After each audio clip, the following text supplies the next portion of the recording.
El presupuesto de un país es, básicamente, su hoja de ruta financiera para todo un año. Es el documento que en gran medida define el futuro económico y social. Así que vamos a desgranarlo para entenderlo de verdad, sin tecnicismos. Es la pregunta del millón, ¿verdad?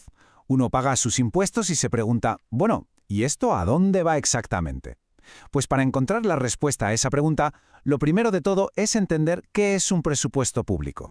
Pensemos en el presupuesto de una casa, pero a una escala gigantesca, a escala de un país entero. Es un documento legal que detalla cada euro que el Estado planea gastar y cada euro que espera recibir. Y claro, aquí es donde se definen las prioridades. ¿Se invierte más en hospitales o en carreteras? ¿Y de dónde sale el dinero para pagarlo todo? Vamos a empezar por lo que quizás se nota más, los gastos. Para entender bien este apartado, vamos a responder a 3 preguntas clave. ¿En qué se gasta? ¿Quién lo gasta? Y, por último, ¿cómo se gasta? La primera pregunta, entonces, es sobre la finalidad, el propósito del gasto. ¿Estamos hablando de invertir en educación, en sanidad, en infraestructuras? Cada euro que se gasta tiene un destino, un objetivo concreto. Si le echamos un ojo a esta tabla, que es un resumen del presupuesto de 2018, salta a la vista algo de forma muy clara. La partida de gasto social es, pero con muchísima diferencia, la más grande. Y si miramos dentro de esa partida, las pensiones se llevan la mayor parte del pastel. Esto ya nos da una foto muy clara de las prioridades del país, que están marcadas en parte por la demográfica. Este gráfico de Donut lo deja todavía más claro, es muy visual. Más de la mitad del presupuesto, un 55,6%, se va a gasto social. Justo después vienen las actuaciones de carácter general, que aquí dentro se incluye, por ejemplo, el pago de los intereses de la deuda pública. Y ya con porciones más pequeñas quedan las inversiones económicas y los servicios públicos básicos. Vale, ya sabemos en qué se gasta el dinero. Ahora la pregunta es, ¿quién se encarga de gestionar y gastar ese dinero? El dinero, como es lógico, se reparte entre los distintos ministerios y otros organismos públicos.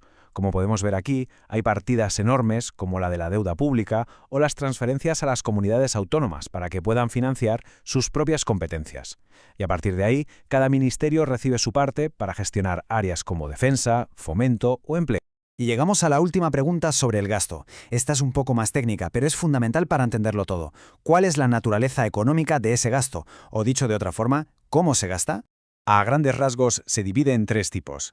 Primero, los gastos corrientes, que son los del día a día, sueldos de funcionarios, las facturas de la luz, el agua y también los intereses de la deuda. Luego, los gastos de capital, que son las inversiones a futuro, construir un hospital nuevo, una línea de tren, y por último, los gastos financieros, que es básicamente el dinero para devolver préstamos que se pidieron. Y esta tabla lo confirma. El capítulo 4, el de transferencias corrientes, se lleva casi el 55% del total. ¿Qué hay aquí? Pues las pensiones, las prestaciones por desempleo y otras ayudas sociales. Esto lo que nos dice es que la mayor parte del presupuesto se destina a cubrir los gastos del día a día, y no tanto a inversiones a largo plazo. Bien, ya hemos visto en qué se va el dinero. Ahora toca darle la vuelta a la tortilla y ver la otra cara de la moneda. ¿De dónde vienen los ingresos para poder financiar todo esto? Pues la respuesta está aquí, bien clara.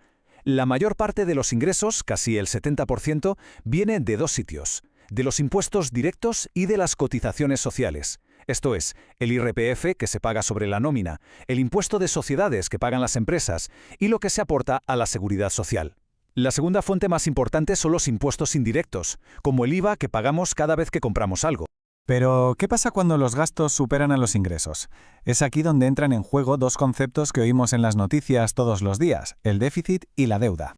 El concepto de déficit público es en realidad muy sencillo. Ocurre cuando en un año se gasta más de lo que se ingresa. Es, por así decirlo, el resultado negativo de la contabilidad de ese año en concreto.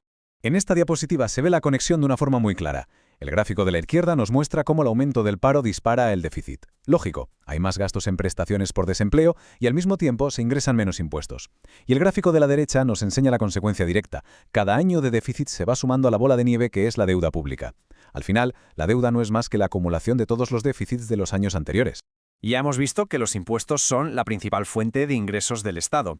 Y esto inevitablemente nos lleva a una pregunta fundamental sobre la equidad de todo el sistema. ¿Cómo se diseñan los impuestos para que sean justos? Básicamente existen dos principios opuestos. Por un lado, un impuesto es progresivo si el porcentaje que se paga va aumentando a medida que aumenta la renta. La idea es que quien más tiene aporta un porcentaje mayor. Y por el otro lado, un impuesto es regresivo si en la práctica el porcentaje que se paga es mayor para las rentas más bajas. El IRPF es el ejemplo clásico de un impuesto progresivo. Funciona por tramos. Esto es importante. No se paga el mismo porcentaje por todo el salario. Los primeros euros que se ganan se gravan a un tipo bajo, y a medida que la renta va subiendo, los siguientes trozos de esa renta se gravan a tipos cada vez más altos. ¿El resultado? Que el tipo medio real que se paga sube cuanto más se gana. Y en el otro extremo tenemos el IVA. Aunque el tipo de IVA es el mismo para todo el mundo, en la práctica tiene un efecto regresivo. Con este ejemplo se ve muy bien. Una persona con ingresos bajos tiende a gastar casi toda su renta, por lo que el IVA que paga representa un porcentaje muy alto de sus ingresos totales. Sin embargo, alguien con ingresos muy altos ahorra una parte importante, así que el IVA que paga sobre lo que consume representa un porcentaje mucho menor de su renta total. Y para poner todo esto un poco en perspectiva, vamos a ver cómo se compara España con sus vecinos europeos. Según estos datos, que son de 2016, el gasto público en España era del 42,4% del PIB. Esto nos situaba en la media baja de la Unión Europea. Es una foto de un momento concreto, claro, pero nos sirve para hacernos una idea de la escala de la que estamos hablando. Y con esto cerramos un poco el círculo. Hemos visto que el presupuesto se nutre sobre todo de impuestos para financiar principalmente el gasto social. Y hemos visto también cómo el desequilibrio entre lo que entra y lo que sale genera deuda. Ahora que tenemos todas las piezas del puzzle sobre la mesa, la gran pregunta queda en el aire para reflexionar. ¿Qué prioridades se cambiarían? Porque al final es en ese debate donde una sociedad se define a sí misma.